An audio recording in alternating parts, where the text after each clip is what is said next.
and Deputy Secretary Wolfowitz. I went downstairs just to say hello to some of the people on the Joint Staff who had used to work for me, and one of the generals called me in. He said, "Sir, you got to come in. You got to come in and talk to me a second." I said, "Well, you're too busy." He said, "No." He says, "We've made the decision. We're going to war with Iraq." This was on or about the 20th of September. I said, "We're going to war with Iraq. Why?" He said, "I don't know." He said, "I guess they don't know what else to do."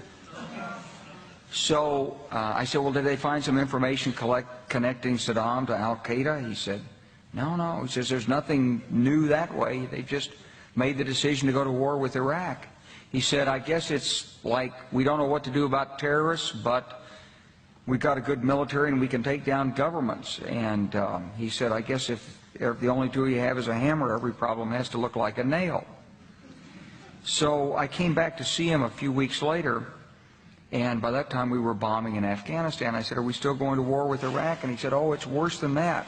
He said, he reached over on his desk, he picked up a piece of paper, he said, I just got this down from upstairs, meaning the Secretary of Defense's office today, and he said, "This is a memo that describes how we're going to take out 7 countries in 5 years, starting with Iraq and then Syria, Lebanon, Libya, Somalia, Sudan, and finishing off Iran." The truth is about the Middle East is, had there been no oil there, it would be like Africa. Nobody is threatening to intervene in Africa. The problem is the opposite. We keep asking for people to intervene and stop it.